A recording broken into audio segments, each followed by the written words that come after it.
The Well of Justice, a story of karma and integrity. In the sun-scorched village of Dawnmere, where the earth cracked with thirst and the fields sighed beneath the weight of a dry summer, lived a humble farmer named Elias. His hands were rough with toil, and his back bore the quiet curve of years bent in service to the soil. Yet, despite his poverty, there was peace in his heart, for Elias had something rarer than gold. He had integrity. This year, however, the rains had not come. The sky was a brass lid, unbroken by clouds, and Elias's crops began to wither, leaves curling inward like clenched fists. Day by day, he watched the lifeblood of his work vanish into dust. His only hope lay in water, a wellspring, a stream, anything to nourish the dying earth. There was one well in the village that still held water. It belonged to a wealthy landowner named Victor, whose lands were vast and whose heart, it was said, was narrow. Elias, swallowing his pride, approached Victor one evening as the sun dipped behind the hills. "Sir," he said gently, "I wish to purchase your well. I will give you all that I have saved." Victor, ever the opportunist, smiled thinly. "All that you have? Very well," he replied, calculating the gain in his mind. To him, a dry well was worthless, but a poor man's desperation could be profitable. They struck a deal, and Elias gave away his last coins. The next morning, Elias walked to the well with hope rising like dawn in his chest.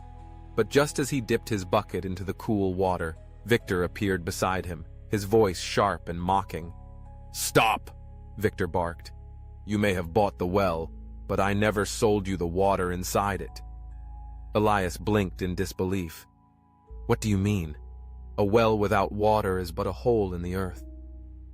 Victor shrugged, lips curled in cunning. "You own the hole, dear farmer, but the water within, still mine." A silence fell, not just around them, but within Elias's spirit. He had known hardship, but this was not nature's cruelty. It was man's, and yet he did not yell, he did not threaten, he simply lowered the bucket and walked away. That evening, Elias journeyed to the king's court. He was not seeking revenge, only justice. The king of the land was a man revered for fairness. Upon hearing the dispute, he summoned both Elias and Victor. The court filled with murmurs as the two men stood before the throne. Victor spoke confidently. "Your Majesty, I sold him the well, not the water. There was no agreement on that."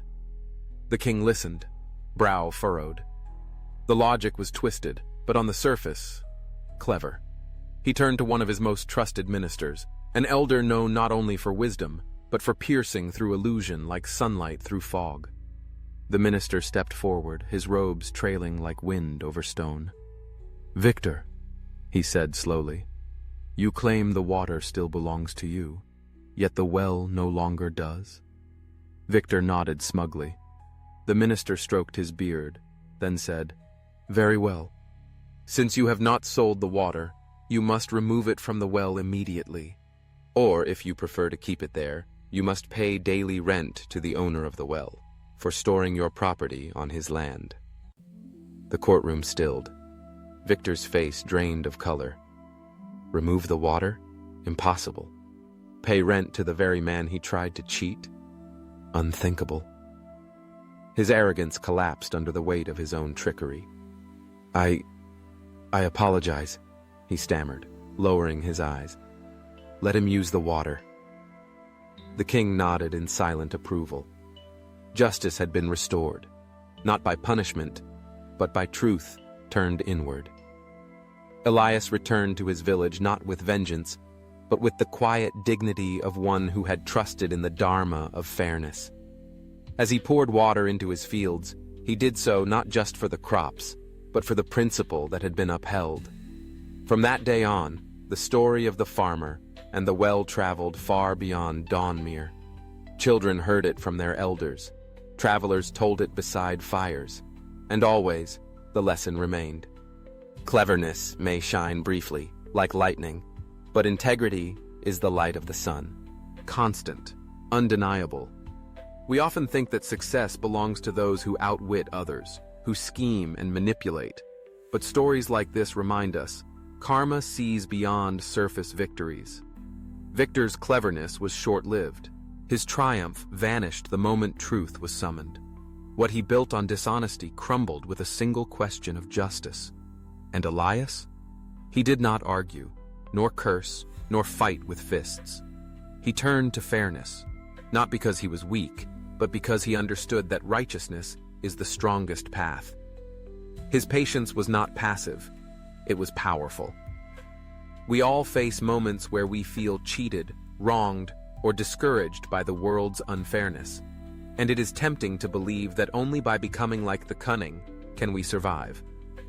But this story shows that enduring success, true success, grows from the soil of honesty, humility, and trust in right action. Karma does not always act instantly, but like a seed beneath the ground, it works invisibly until the day it blooms. If you ever find yourself doubting the value of truth in a world that often rewards deception, remember Elias.